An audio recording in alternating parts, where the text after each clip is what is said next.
What is going on, everyone? And welcome into another episode of Expected Bets for your go-to podcast for all things hockey betting. Today, I'm joined by Betsky. I think we have a random guest on today. Frank, Yeah. there? This is Kermit the Frog, actually. Okay. All right. My apologies today. Yeah, I'll have to change that name next time. What is going on, guys? Yeah, interesting Tuesday slate. We talked about it before the show. It's Halloween's approaching. It feels like spooky season is going to be happening. I mean, tonight's slate's pretty interesting as well. But Betsky, any thoughts on kind of the last few days around the NHL? I don't know. I am not hot right now. I feel like I call out a lot of things on shows I'm on. I don't take them, and then they hit, and the things I am on don't. But it's been a little weird. I think I'm going to adjust I'm fine-tuning my approach right now, and I am going to hunt for volume. I am going to ignore historical trends for a little bit, and I am just going to ride waves instead. So that is what I'm planning to bring today. I'll probably point out a couple gems, but no, I can't. I mean, Pasta just goose egg yesterday in a great matchup against a team he just destroys. Who else? Evan Rodriguez the other night, just absolutely What was that? miserable. What Shane was Wright that? last night when he was supposed to get revenge on Montreal. I think that was the first time he was playing in Montreal too, and the books were just gifting us those lines for him. Yep. 2 shots at -115. Incredible value. Thanks, guys. Yeah. Plus 190 for 3 shots on Rodriguez was just like, oh, of course I'll take that. That sounds great. Yep. Meanwhile, Colton just kept on trucking until the injury. Didn't miss his shots prop once. Anders Lee is a wagon that I am fine with riding right now. There's a couple other on the Islanders that I'm a little bit more cautious about than him tonight. Nelson. Yeah, but tonight may not be the night for Dobson, but there I go. What is the deal with Columbus just getting every team on a back-to-back? They're getting every single who created this schedule? This is incredible for the Blue Jackets right now in terms of like just overall value that's being presented on them. Like every night it feels like a team played the day before and then you go to them and their props are still pretty reasonably priced. Like Monahan shots tonight still has some value, even though he's been a wagon as of late as well. Yeah.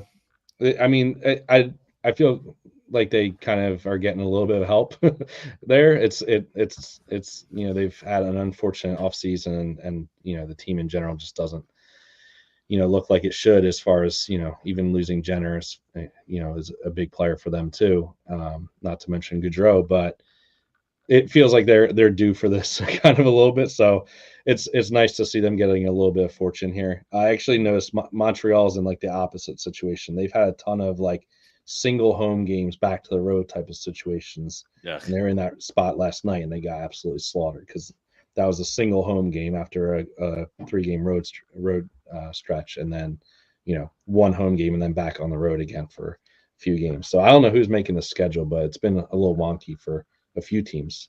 I mean, the Kings had like a 10-game road trip to start the season. Yeah, they got screwed royally. So we will see. Other news and notes: McDavid's out 2 to 3 weeks with the lower body injury. Betsky had already brought up that Ross Colton's out 6 to 8 weeks with an injury as well. Yeah, very unfortunate for Colton, especially tonight, as Franco pointed out before the show. Revenge matchup tonight. It would have been a perfect spot to back him, but that is not the case. So we're going to talk about that Tampa Bay Colorado game, but Betsky, one of your favorite things to do is look at the 3rd and 4th lines. Colorado's 3rd and 4th lines are a doozy tonight. Yep. Yeah. A doozy. Oliver Clinton playing on the 4th line. Yeah. Oh, boy.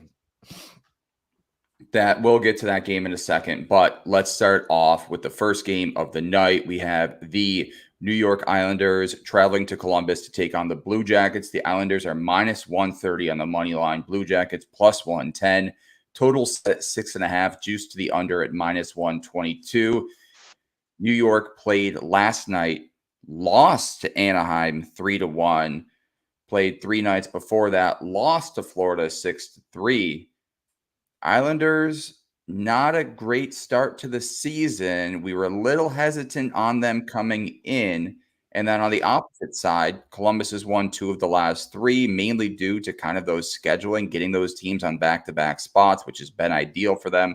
They beat Edmonton. They beat Toronto. They lost to Nashville in OT, so points in each of their last 3. Franco/Kermit, I don't know what we're going with today. I'm going to let you start this. The Frog. Kermit the Frog. So this game, like, my first instinct was to grab Columbus. I think the line's moved since last night when I originally looked at it, but just a little bit of pause given the fact that we're seeing the Islanders off a loss. You know, I would have been a lot more inclined to take it if the Islanders won that last game. Now that they're coming off a loss like that, I'm a little bit more hesitant to take the Blue Jackets. Not that the Islanders have shown enough really this season at all to be a team you want to back, but I feel like -130 for them feels a little short, just in general at this point, the way the lines have moved.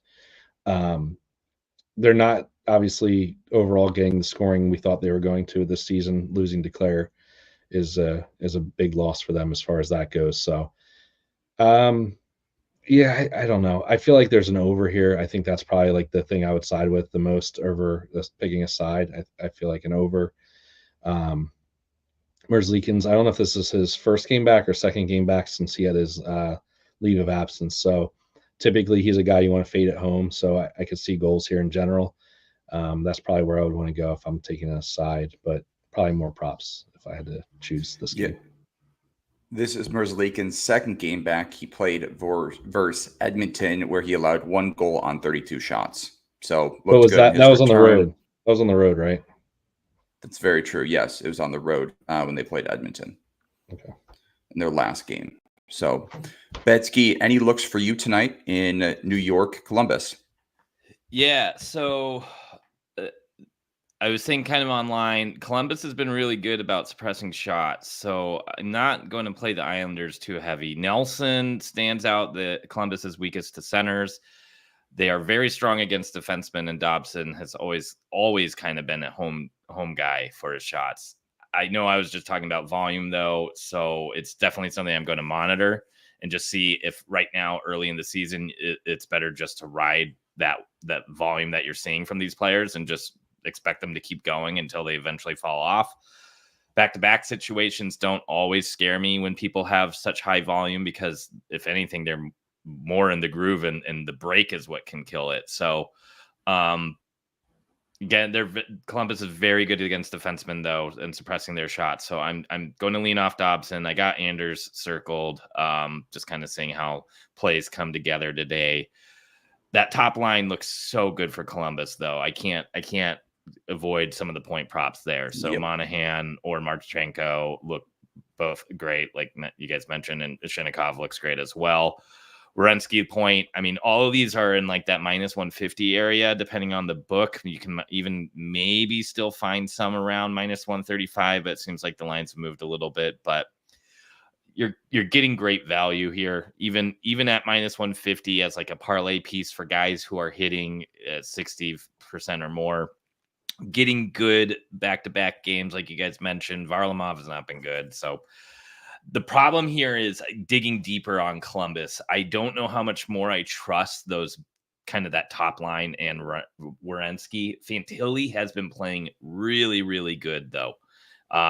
He had another point against Edmonton. Did he have a goal? I think so.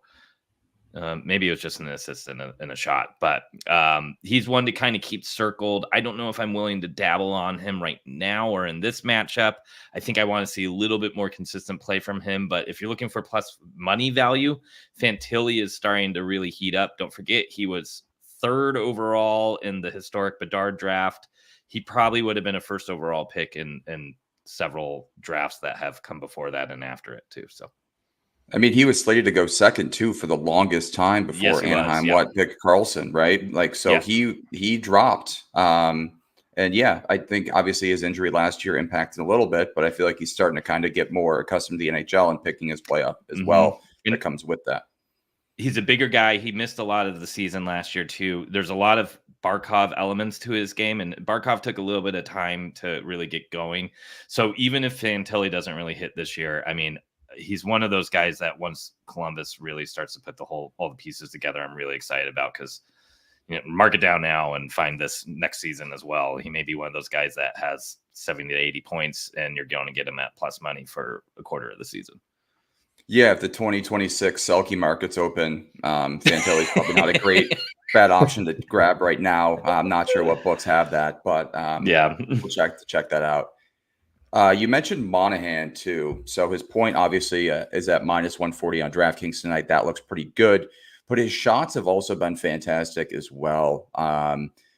He's hit in each of his last 4 games against the Islanders. He's hit in 2 of his last 3, excuse me. And at home, he's hit in 4 of his last 5.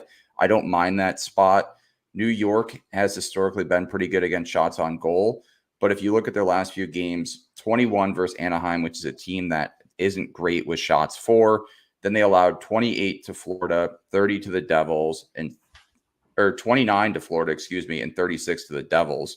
So I don't hate Columbus in this spot. Columbus has also been shooting a ton, 25, 28, 38 in their last 3 games. So Sean Monahan over 2.5 shots on goal. I think that's plus money tonight, if I'm not mistaken. Yeah, it was like plus 130 against Edmonton, and I took that as a straight. And yeah, I'm looking it up now. Yeah, goal too is even money. So I'm probably going to jump on that one tonight in this matchup. Kyle Palmieri, anytime goal scorer. Have you guys looked at this trend? No. I know he's been red hot. Yep. He's hitting 2 of his last 3 or 3 of his last 5. Against Columbus, he's hitting each of his last 4 games. Interesting. Mm-hmm. Yep. 5 goals overall in his last 8 versus them. And then if you look at the road, he's hitting 5 of his last 10 compared to at home, where he's also hitting, 5 of his last 10. But Kyle Palmieri for an anytime goal scorer tonight. I don't know what it is that he dislikes about Columbus, but that probably has some value tonight. I think that's 2-1 odds. So maybe a little sprinkle in this matchup. The only kind of pause that I have with that is I'm not sure that this is going to be a high scoring affair. Yeah, that's my only pause with Palmieri is I'm not sure that this is going to go over the total. I don't mind. I think the total is at 6 right now, if I'm not mistaken. 6.5. Okay, under 6.5 at minus 122. That's also not a bad look. I may end up playing that as well. Any other looks in New York, Columbus tonight? Well, I'm against you guys on that because I said I like the over, so we'll see how that ends up. But one thing I wanted to point out that I think is kind of crazy is the prices in general here. Like you're getting Marchenko at the same price as Palmieri, which I get it. Like he's been good, but like typically they're not like comparable players as far as like their longevity and stuff like that and what you would expect to see. So I mean, I think the books are expecting goals, just given like the prices in general. Monahan at minus 140, like he's typically around minus 120, minus 130. Yeah. So I think everything's kind of like juiced to high heaven. I don't mind, like if you want to get a little bit of value. I know you mentioned the Monahan shots. If you do like Monahan shots and a point, that gets you plus 112. And I really like kind of going down the lineup, like Besky, you were saying. I think like I'd much rather take Fantilli for a point plus 110. Than Marchenko minus 140. It just like it feels like you're almost like priced out and you're paying like such a tax on it. Like again, he could obviously record a point and you're fine, but I would almost rather take a shot at something else like Fantilli or just going straight to Marchenko goal or a Monahan goal if you're just playing like a straight to get a little bit more value. But I do think there will be goals here, especially given like the prices on these guys. Yeah, we'll see. We'll see. We're on opposite sides of that. All right, next game up, we have Winnipeg traveling to Detroit to take on the Red Wings. The Red Wings are the home dogs in this one, plus 140. Winnipeg minus 166. Total set at 6. Juice to the over at minus 112. Winnipeg has remained undefeated on the road. We'll see how they do tonight against Detroit. Betsky, I'm going to throw this one to you to start. Nikolai Ehlers looks pretty good for a point here. I think he's hit in every single game this season, but one. Again, this is going to be in that minus 140, minus 150. So this is more of a parlay piece. The strange thing, though, is I don't know where he's getting all these points and with who, because it's not like Perfetti has a point in there in over half the games. It feels like the centers on his line kind of keep changing, but Ehlers also doesn't have a ton of power play points. So it's kind of an odd situation, but that may be something to keep riding. I also love the big guns for Winnipeg for power play points here, because Detroit is second worst on the penalty kill, and Winnipeg has the best power play in the league. So instead of taking, like a Scheifele or Connor Point, or trying to hope you get which one the goal scores a goal correctly, if you want to get more of the plus money or on the assist for that matter, power play point looks kind of nice here. Line's been good for Detroit, so I'm a little concerned that this is slightly a trap game. I don't know how I feel about the sides and totals here because of that. I almost want to lean Detroit money line, and it just, Winnipeg coming off their first loss, maybe they've kind of emptied the tanks a little bit here and are kind of rolling into a team who feels like they have been leakier than they actually have. Their shots against have been really bad, but line's been pretty decent for them lately, even though Detroit's been kind of up and down in the win column. Yeah, you brought up the shots against. Detroit's allowed 34, 38, 40, 30, and 39 in their last 5 games, which is crazy. Detroit has been kind of historically not as great against shots on goal. We saw that last year. But yeah, I don't mind the power play look, like you said, to Connor and Ehlers, like a point parlay, or even just using them individually in a parlay. I don't hate either tonight. I do think there is going to be some goals. I haven't checked out the starting goaltenders, but while I do that, Franco, any looks in this matchup? Yeah, this does feel kind of trappy given the price here.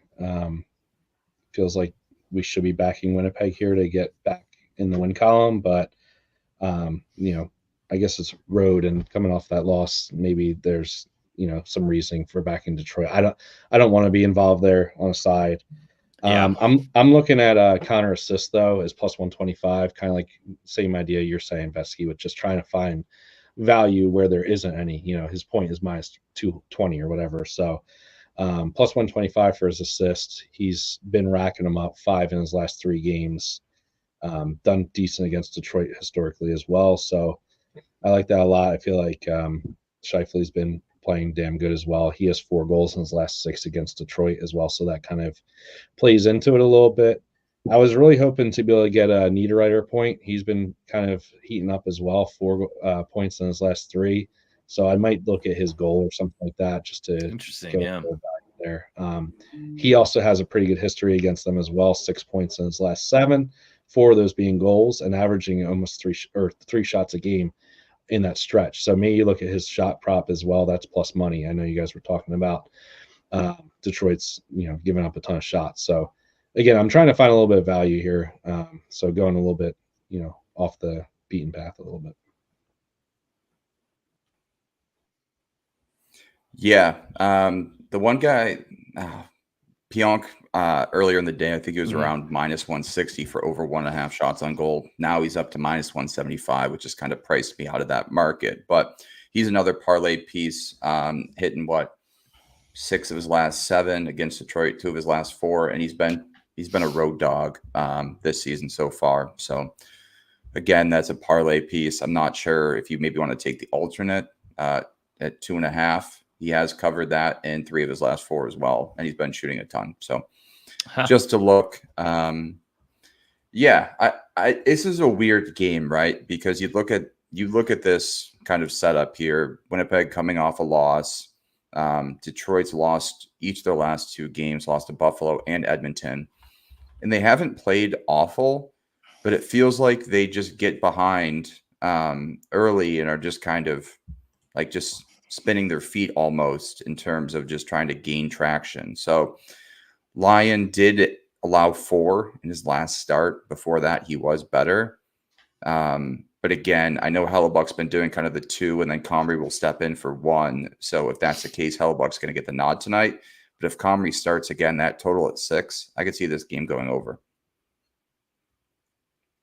Yeah. I don't know if you. Yeah, it's a weird game, but I don't know. This game just feels really weird to me. I just don't feel confident enough to laying that money line at -170 on Winnipeg tonight by any means. And I don't like Detroit enough to try to expect them to upset either. Like Winnipeg in regulation, I think, is at -110 range. But again, I just don't know. Is this a draw? Yeah, could be. This is one of the games I'm It's not a weird game. as far as like the totals and sides. It's like it's just too much, kind of sending me all different directions. I feel like it's also one of those weird games where you like think these teams are like rivals in some situation, but they're not even in the same conference. It's one of those. We have Andrew Kopp revenge. All right, that's about the extent of. Yeah, great. It's one way to he has get the 5 fans assists excited for this in matchup. 5 games against them. You know what I mean? So that's. So how the way I would take this. He has 5 assists against them. Yeah, in 5 games. But we can't even get his assists now, huh? I know. I was hoping his point prop would be there. You know, I'd bet that. Yeah. This is one of those games I feel like I'd rather go big on a couple players, like Larkin 2 points or something, even though he hasn't had that all season. He has a decent history against Winnipeg, though, or Morrissey 2 points, or like the power play points angle, rather than, trying to hope that like Raymond gets a point or someone that's like more of like a parlay piece. I would rather go for singling out one player or two to have a big night and hope this is a game where there's some goals, or just kind of avoid it. Yeah. Like Kyle Connor as well, over 1.5 tonight. Take his alt line. Yeah, and he's been fantastic this season. All right. Though. Yeah. Ehlers, even like, who knows? Who knows? All right. Next game up on the slate, we have Tampa Bay traveling to Colorado to take on the Avalanche. Avalanche -102 on the money line. Tampa Bay -118. Total set at 6.5. Juice the over at -120. We mentioned before Ross Colton revenge angle. Not going to happen tonight. He's out 6 to 8 weeks. Franco, what do you got tonight? First things first, I think the over is probably in play here. I believe Kakinen starting. Is that correct? Yep. Yes. Yes, that's correct. Starting. So, is that because? Sorry, is that because Annunin's injured or Georgiev is just like untrustworthy? Yeah, I think they probably are. I don't really understand the decision, to be honest with you, because I didn't see anything about Annunin being injured, and he's been the guy. So, unless they just don't want to overwork he's not listed on the report. Yeah, I don't. Miles Wood day to day, he's out. I saw that come across my feed. So, yeah, Franco, you like the over in this one though? Yeah, over for sure. Looks good. I mean, just in general, I get it. Like, Vasilevsky's been better, but it's Tampa on the road, so that's a little bit of a boost, I guess, to it. Colorado's offense has been pretty damn good overall, and I think just having that weak goaltender on one side. I mean, Colorado's defense has been horrendous to start the year already, as it is. We've seen Georgiev really struggle behind it, so I'm not expecting Kakinen to be some sort of like game breaker behind this defense. I could see a lot of goals from Tampa, so I mean, maybe you look at a Tampa team total or something like that as well. I wish Brandon Hagel point was bettable. It's like -150-ish, so you'd have to use that as a piece, but he has a pretty good history against Colorado, 7 points in 7 games. Gensel as well looks good. Maybe you go Kucherov 2 points. He obviously was off the score sheet last game, which was shocking. So maybe he gets right back and knocks in 2. He averages 5 shots against them as well.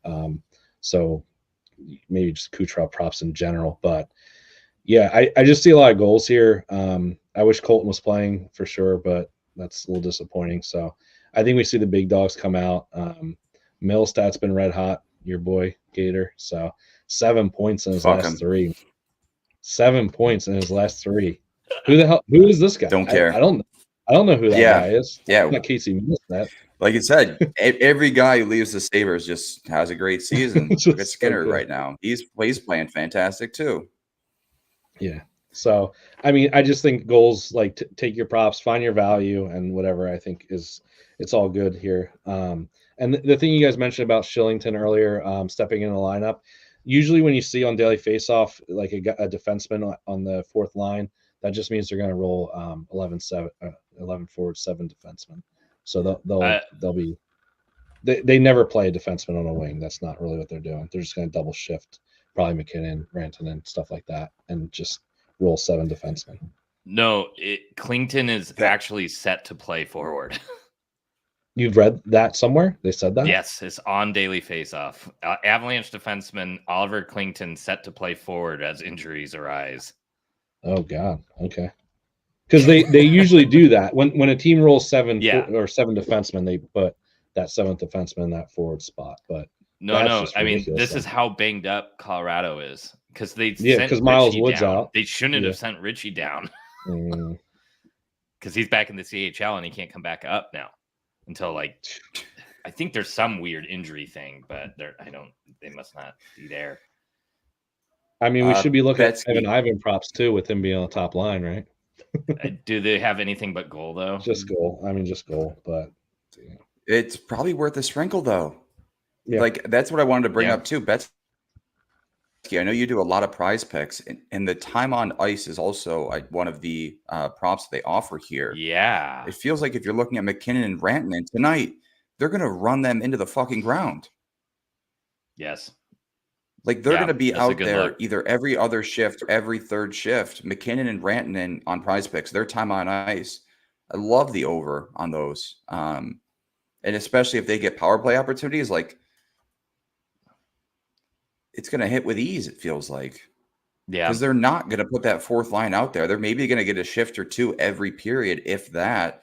If they have Klington on the wing on the fourth line, who's a defenseman. So that's where I would be leaning. I might have to go put some money in prize picks tonight and craft a lineup. Yeah.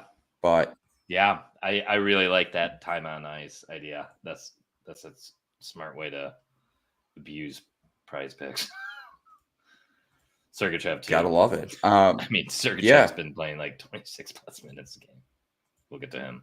Exactly. So you just do those Sergachev and either McKinnon or Rantanen time on ice tonight, and there's your boost. Yeah. Yeah. This in terms of some other props too.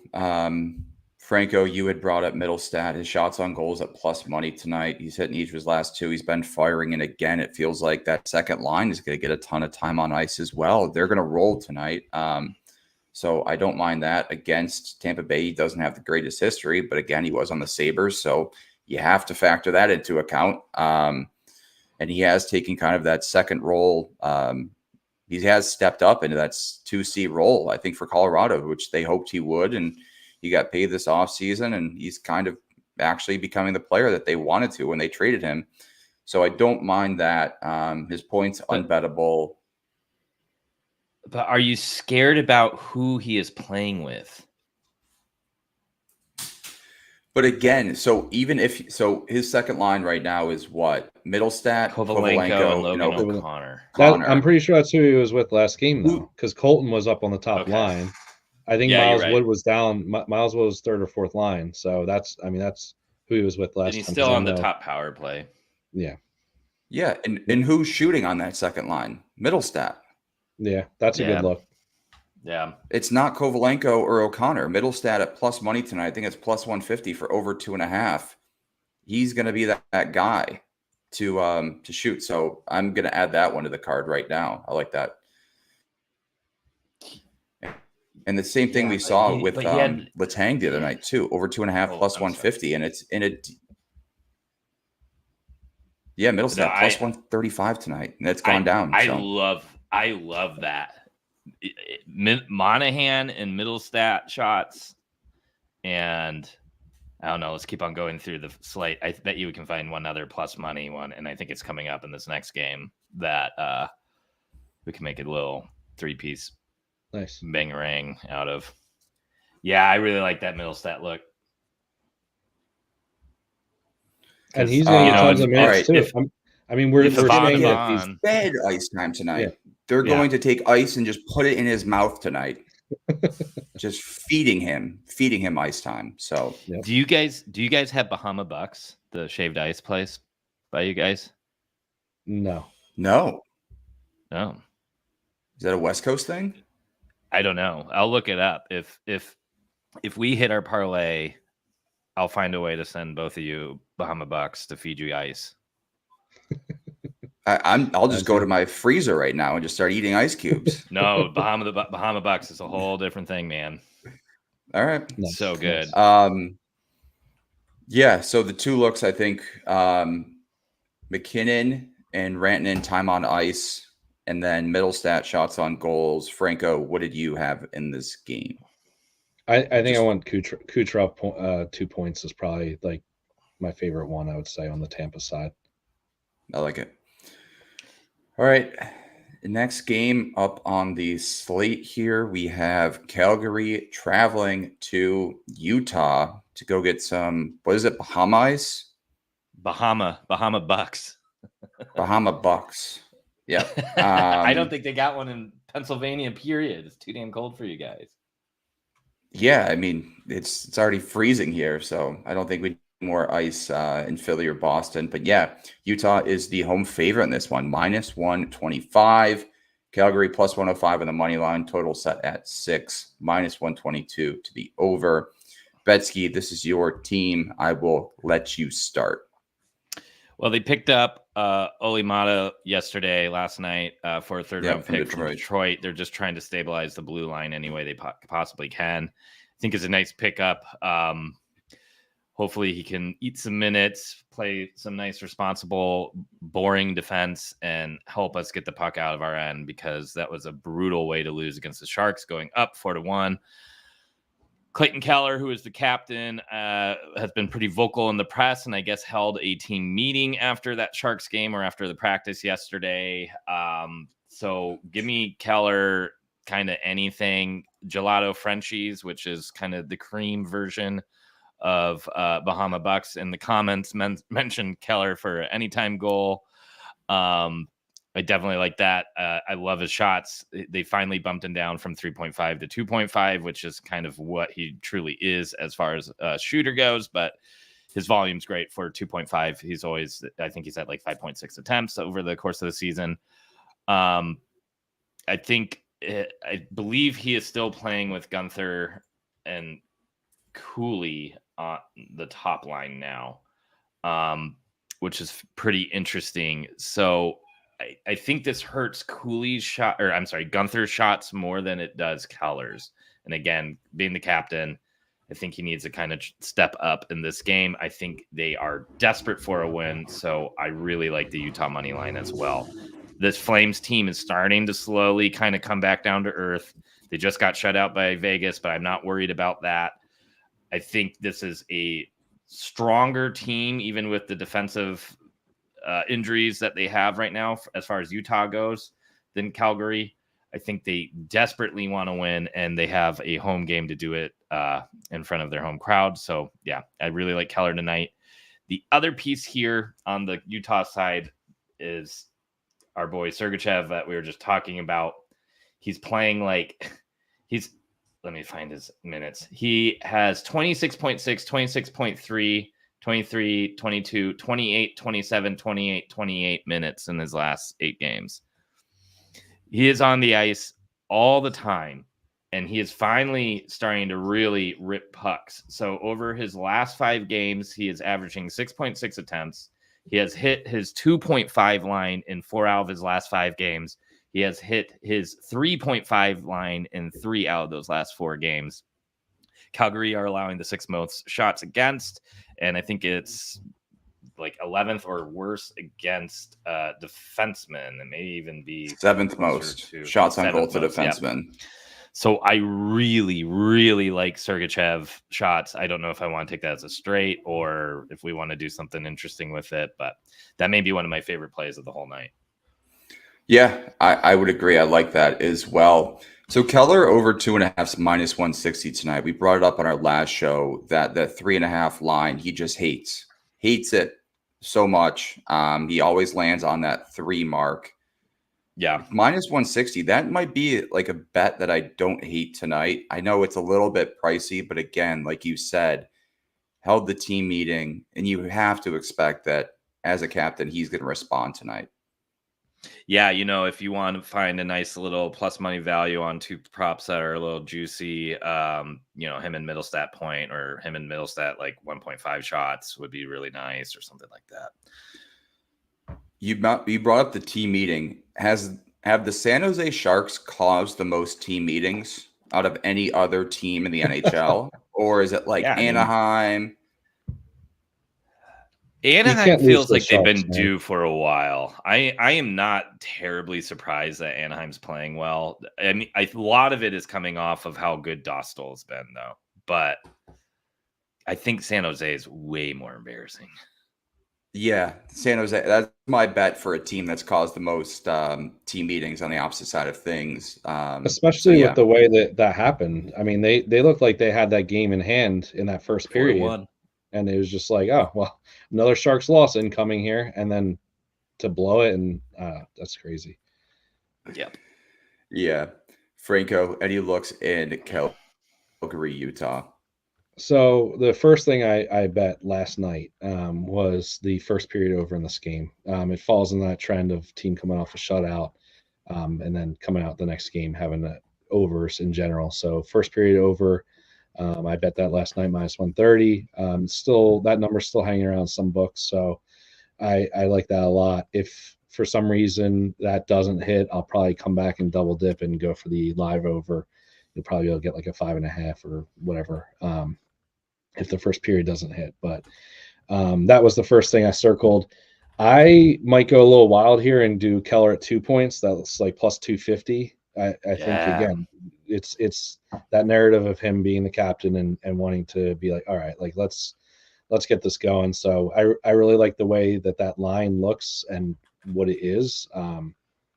Barrett Hayton's all right, but I think Cooley gives it more offensive upside. So I could see them being very productive here at home, trying to get back in the good graces or whatever. So I like that a lot. And then on the Calgary side, Michael Backlund's playing his 1,000th career game tonight. So plus 295 for his goal.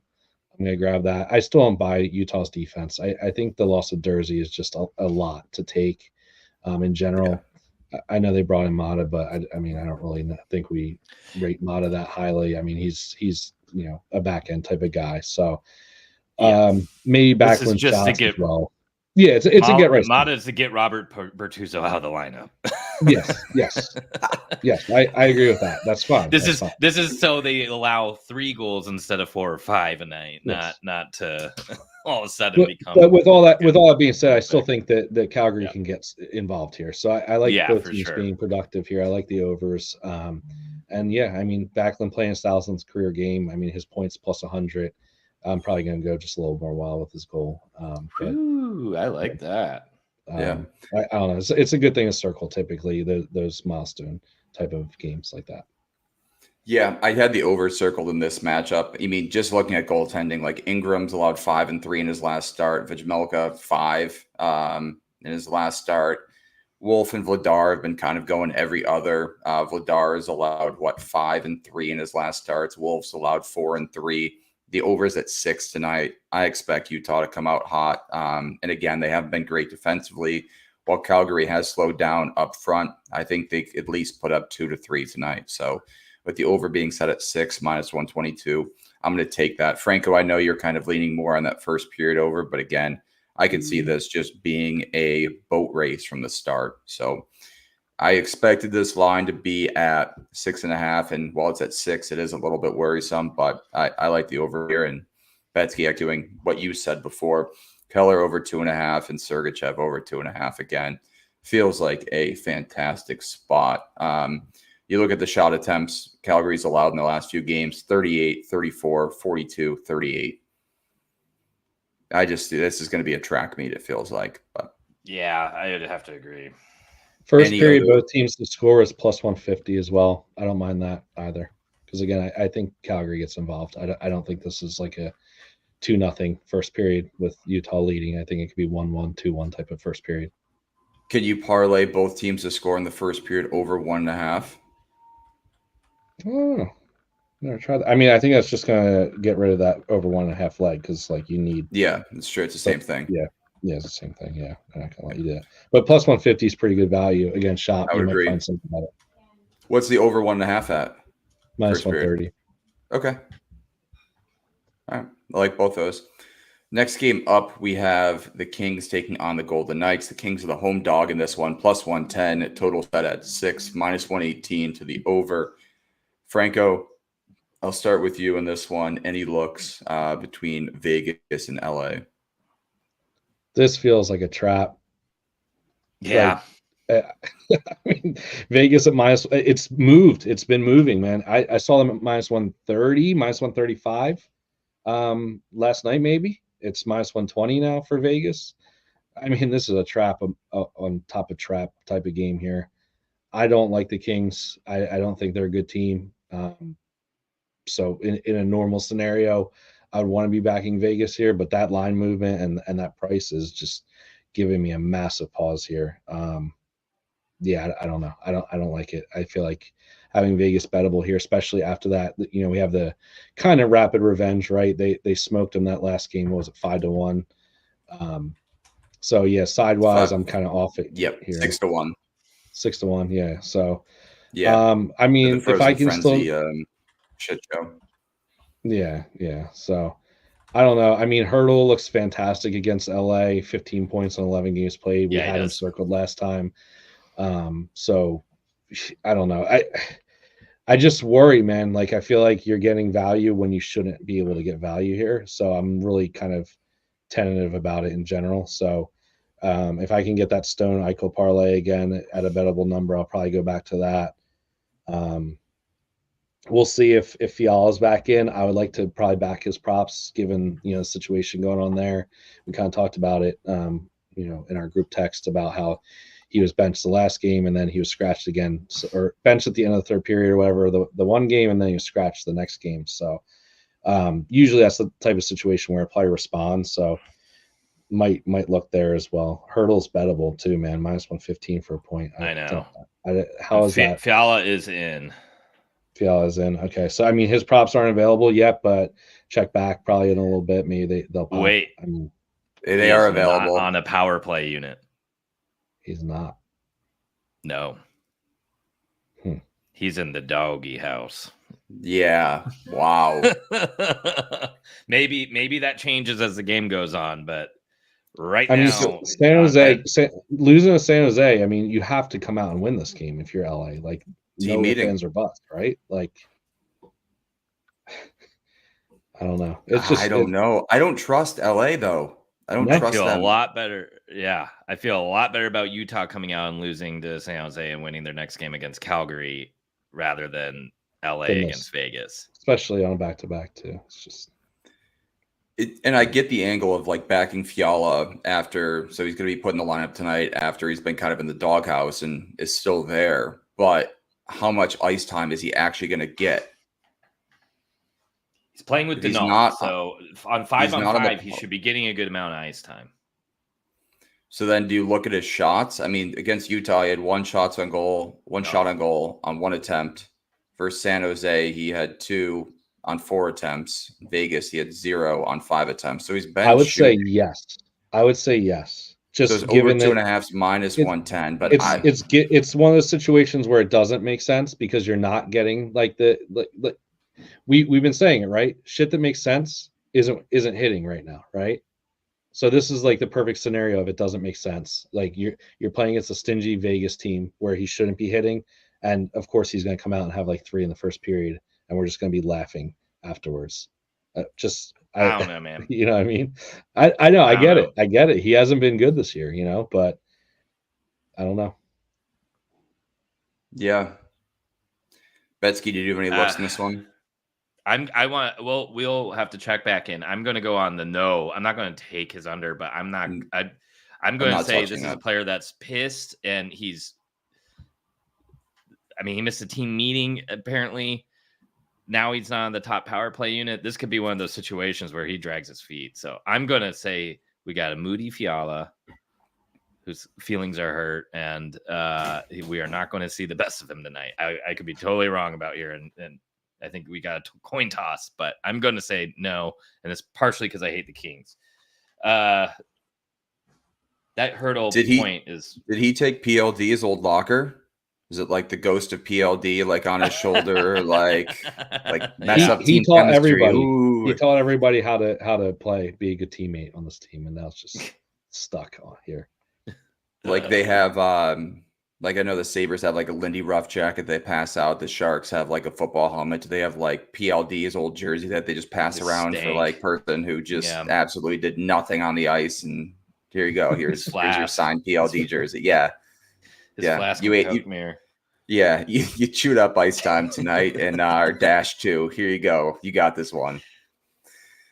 All right. Yeah, this is an interesting game. Vegas feels like they should be favored by more than 130. Franco, you mentioned that line is starting to creep down. So this is a complete stay away game. There's a few others that we talked about before this for props that I like a lot more. So this is a no-go zone for me.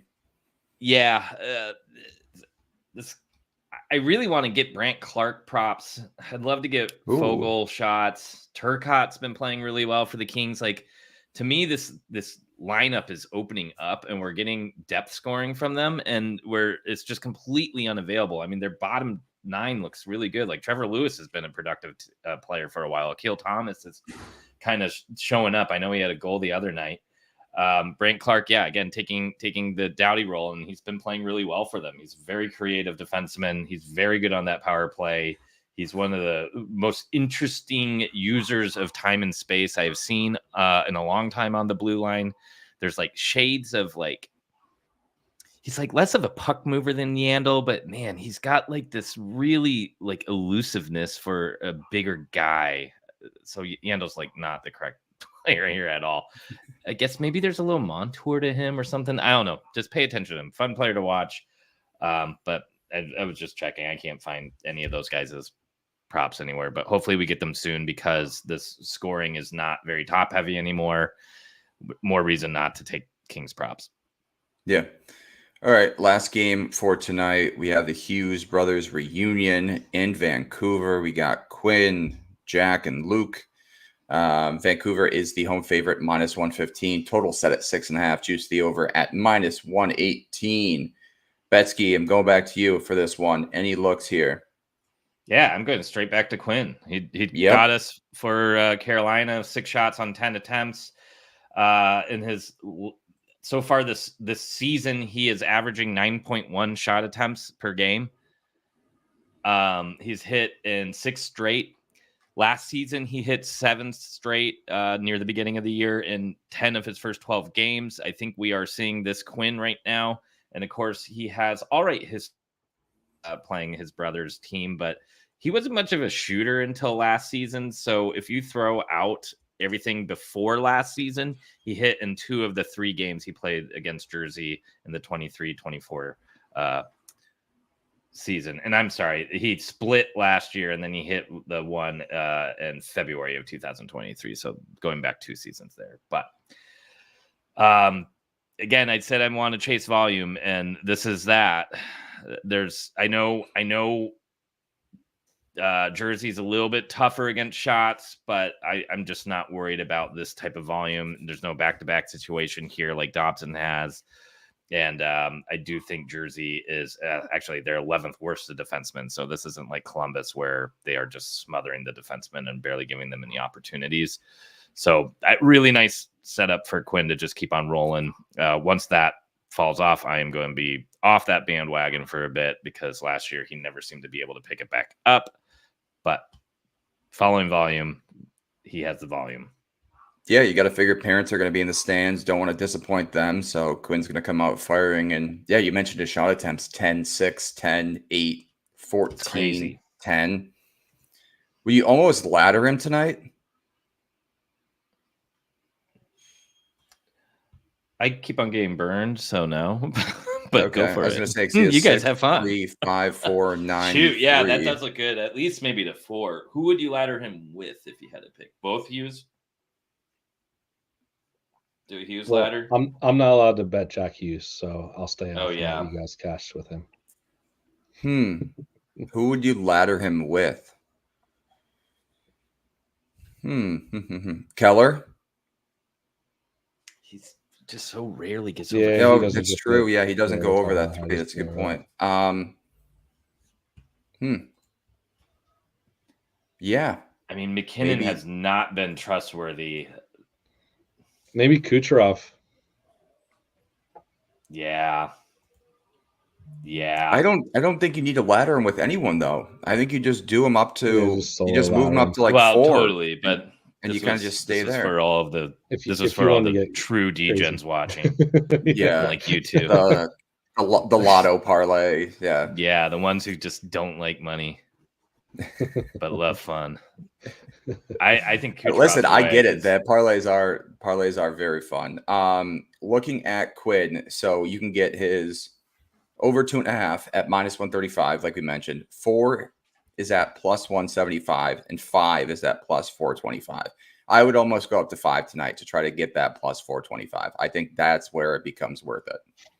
Bring it down 5 points. Let's try to find which book has it at +420, and I'm in. Nice. Yeah, we're gonna have to call DraftKings.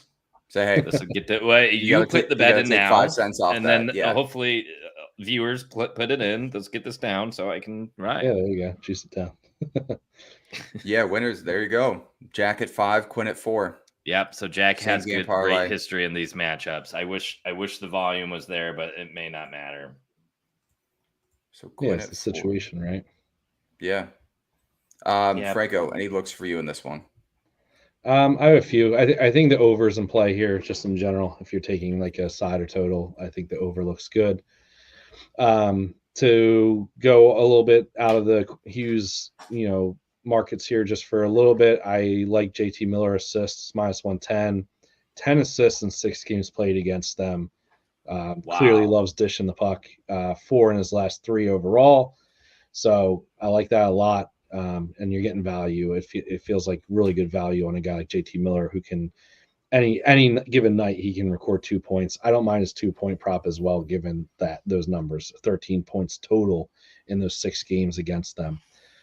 Jack Hughes 2 points I like a lot as well. Like I said, I'm not going to be betting his shot props because every time I do, he shoots like once, and it's fantastic to watch. But +205 for Jack Hughes 2 points. He reached that number every single time against them last year or more. I think he had like 3 or 4 in a couple games against them. So She Loves is a net, I believe, who's been kind of struggling this year, -3.86 goals saved above expected. So again, I think goals in general. So you can do a Jack and Quinn point parlay, just the two of them to get one, which I honestly, I was shocked to see Jack at a over 0.5 line. Like typically his normal line is 1.5, especially in this matchup. So I don't know if we're just being baited again here and we're just going to fall into the trap, but each of them to record 1 point, Quinn and Jack is +115. I feel like that's fantastic value. If you want to be stupid, you add Luke as well. I think that gets up to like +400-ish area if you want to have a little bit more fun. But last one I want is Nico Hischier, man. This guy has been scoring and scoring and scoring. 4 goals in his last 3. Obviously not the best record overall against them. It's 2 goals in 6 games. But I feel like he has never been like a scorer, at least like historically. It's been this year specifically. He's just been racking up goals. I mean, he's sitting at 9 goals right now. He's if he's not number 1, he's tied or up there in the league. So, yeah, I like a lot of props here. I think there's going to be a lot of goals. It should be a hell of a fun game to watch and perfect way to end the night, man. Yeah, so I have that parlay. Quinn 4+ shots on goal, Jack 5+ shots on goal, +700 on DraftKings. Not bad. He sure does lead the league in goals, tied with Yep. Cole Caulfield. Yep. Wow, I didn't realize that. Yeah, man, he's just been a machine. I haven't been taking him. I'm like, why? Every single night I see him score a goal. I'm like, why am I not taking this guy every night? So I'm doing it tonight. We'll see. All right. Hail Mary. Yeah. Any other looks for tonight before we move on to tomorrow? No. Should we do we want to talk about tomorrow, or are we at an hour, or should we just build a parlay? Let's do like 10 minutes for tomorrow. Let's do at least 10. So all right, we'll do let's get into tomorrow's slate. Ugh. Very nice. Now I see why. It's Halloween. Franco dressed up. Come on, we got to talk about it a little bit here. So we have a 7-game slate tomorrow. The Ducks taking on the Penguins to start us off.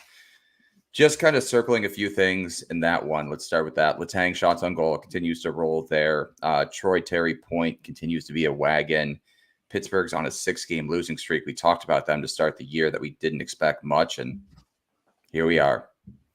Any kind of looks in that one, or Franco, did you want to jump right to St. Louis, Philly?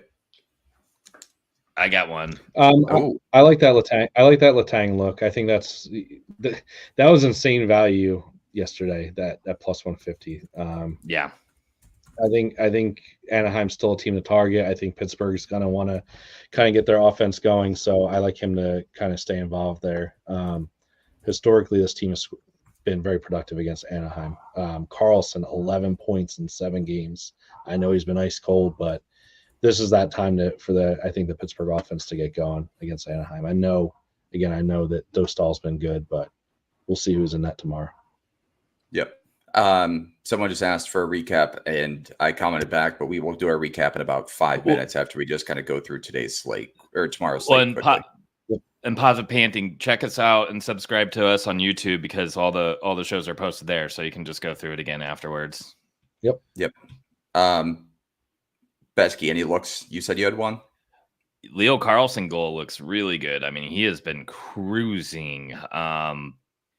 I think he has 4 goals in his last 5 games or so. Looking really good, looking really dominant.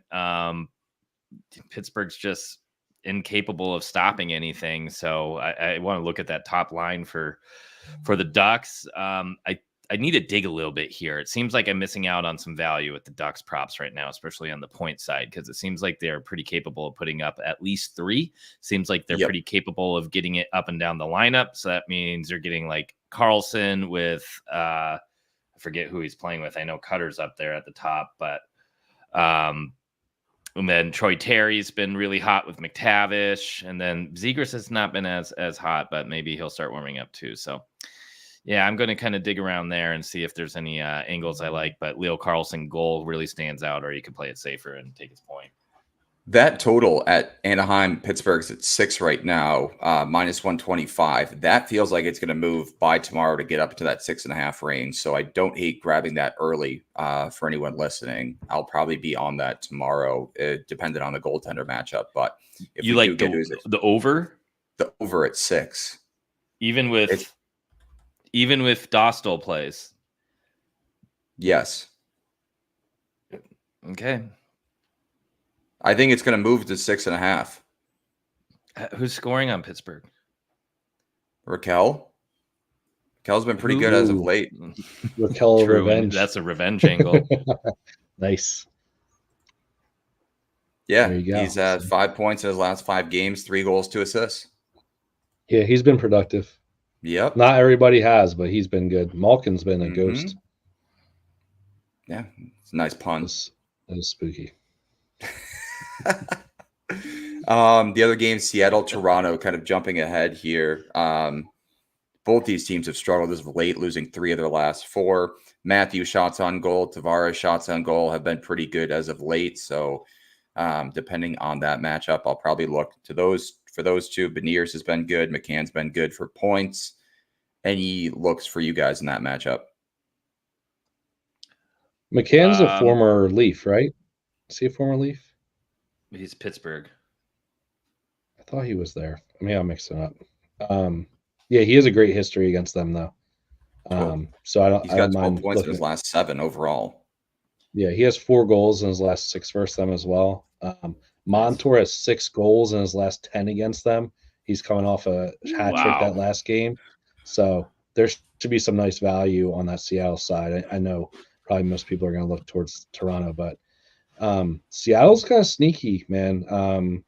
You know, obviously they smashed Montreal last night, but those losses, they had 3 losses in a row before that game, came against very good teams. I think it was like Colorado, Carolina, and somebody else, I forget. But I mean, that was not like an easy run of that 3-game losing streak they had. It wasn't like they lost to Anaheim or these other teams we've been talking about, teams losing to. So I think we should probably have them a little higher rated than they are or appear to be, at least.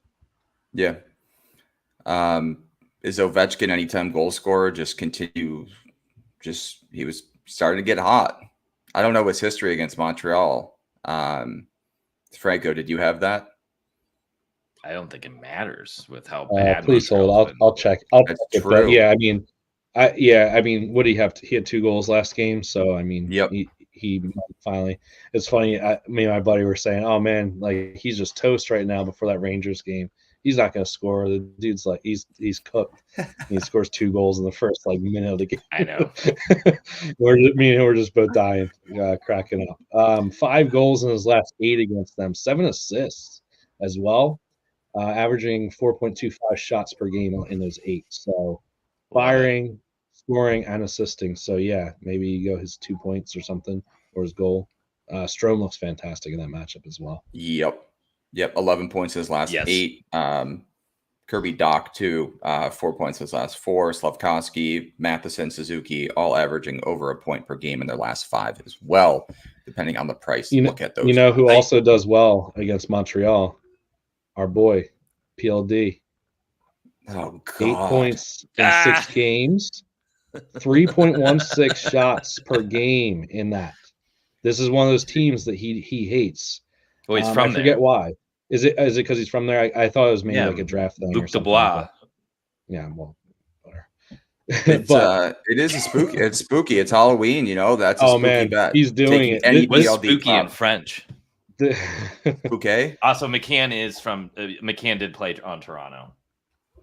Knowledge. But yeah, PLD actually 3 points in his last 3 games, averaging almost 4 shots in those 3 games. So he is actually productive recently. This is like, we know this guy. He sucks. He doesn't play half the year, but when he does play, he gives you value, and he does have his productive stretches. So this is the time. This is the game. Yep. Yeah. So very Raquel revenge angle, Mugarique. McCann revenge angle. What? It's funny how McCann's been just tossed Fantasmagorique. aside, man. Like Spooky in Pittsburgh. French. Do you guys know Pittsburgh traded McCann for a 7th round pick? Jeez. Yeah. Well, wait. They traded him to Seattle for a 7th round pick, Or traded for him. No, they traded him away for. I saw a thing. So no, that means they moved the 7th to get Seattle to take him over someone else. Is that what it was? Because it was the expansion draft. Yeah. Okay. All I know is I saw it was a list of Hextall's moves with the Penguins, and it was just like it was really bad, and that was one of them. Getting rid of McCann for nothing, essentially. I mean, it's still bad. I don't know who they were protecting. Obviously, whoever they were protecting isn't as good as McCann. Yeah. Unless it was like Gensel. Yeah. Oh, true. Yeah, but then why wouldn't you take Gensel? Why would you take a 7th and McCann instead of just taking Gensel? So there's no way it was that. It was probably some fucking like. It was probably Alimata. Who are we kidding?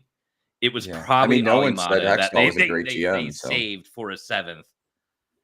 I guarantee it. I guarantee. Stay tuned it was for next Alimata. show. Bets he's got some homework to do. Yeah. Next 2 games up, we got Boston taking on Carolina, Edmonton taking on the Predators. Boston is in a downslide right now, losing 4 of the last 5. Carolina's on a hot streak on the opposite side of that, winning each of their last 4 games. Natchez, Ghost, Aho is going to be a parlay piece, but look for them for points. Even Svechnikov, Aho shots on goal are going to be some good targets. Pasternak shots on goal continues to kind of roll. He's pretty much their only guy up front that's been productive as of late, it feels like. And then in terms of Edmonton, Nashville, McDavid's out 2 to 3 weeks. Ekholm joins that first power play unit. He's been productive as of late, hitting in each of his last 3 games. He's got 5 points during that span. Draisaitl, maybe over 1.5 look. He's going to have to be that guy now, so he's going to have to step up. But And then on Nashville side, Forsberg shots on goal, Yossi shots on goal, Shea, O'Reilly, Nyquist, point. That's what I got. What do you guys got in those two? Yeah, I mean, So Boston's penalty kill has been really bad. So I like all those Carolina, like any Carolina angle. Ghost power play point probably is a nice look. Yep. I feel like Pasta's gonna get a goal because he didn't yesterday, and nobody's gonna be on him given the matchup against Carolina. Not the best history, 4 goals in his last 8, but versus them. But yeah, I feel like if there's any kind of value on Pasta goal, just given what happened the other day, like it's bound to happen. Yeah, I mean the total is only set at 5.5 in that game, which is a little spooky. Carolina minus 170 money line. You probably get them in regular on minus 110, minus 120. I don't hate that. I just don't see Boston winning this matchup at all. But again, doesn't Draisaitl kill Nashville too? I know I'm kind of hopping around, but that was one of those things, right? Draisaitl like absolutely kills them. And he missed. Yeah, he missed his last yes, game. he missed too. Everybody was on him. 24 points in his last 10 against them. 3.4 goals or shots on goal. Yeah, 24 it's 4 points. 24. Yeah. So, and I believe he's better in Nashville too. Yeah. So yeah, take his shots, take his 2 points, take his goal, all the fun stuff. I like that. So I was wrong. McCann got traded from Pittsburgh to Toronto for a 7th, and then Toronto pretty much did the equivalent of protecting Alimata in expansion, and okay, so it does look terrible protected for Pittsburgh. Kerfoot and Justin Hull over McCann, so they left McCann exposed to keep Hull. Nice. I mean, the fact that he just couldn't find a home, and now he's just yeah, he's not like one of the best players in the league or anything, but he's pretty damn good, man. He was drafted by Vancouver, played on Florida for 3 years. Yep. That seems like a black hole. This is a guy who had he had like 14 goals for 2 seasons in a row for Pittsburgh, and they traded him for a 7th. Yeah. Oh, wait. He never played a game for Toronto. No, okay. So McCann was traded to Toronto in exchange for a 7th round pick so that Toronto could expose him to Seattle over Hall and Kerfoot. Okay, that makes sense. So I mean, you feel like he would hate on Toronto a little bit for that, right? Yeah, that's there you go. And you got to think he really rips up against Pittsburgh. Yeah, I think he's pretty good against Pittsburgh and Vancouver. Actually, I don't know about Florida though, but yeah. I mean, yeah. So, bunch of great looks tomorrow: Raquel, McCann, PLD, Pasternak, Ekholm, Draisaitl. Any looks in this last game? Sharks, Chicago. No.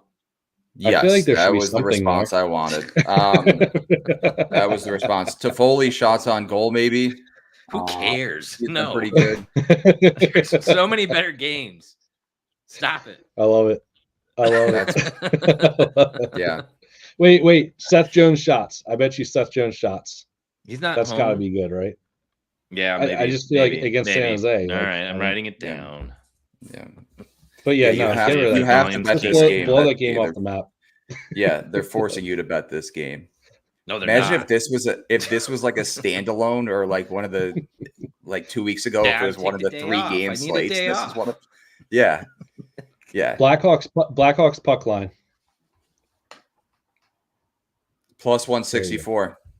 There you go. That's no, San Jose's been hot. Sharks are San hot Jose's right been now. hot. Even though, so Bedard did have like a team meeting or something, or has been kind of like frustrated in front of the press. So, well, if they lose Sharks another can't one, have a win streak. Add another one to the Sharks. The Sharks victims there. All right.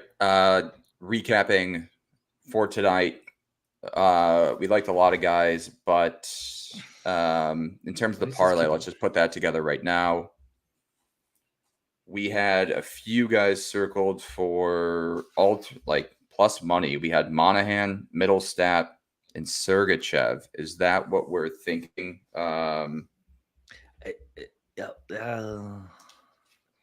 Maybe we do go all plus money because we've been always missing by one. So, I feel like we're going for the safe plays all the time with these and missing. Yeah, so putting that together, so we have Monahan over 2.5, even money. Sergachev over 2.5 plus 150.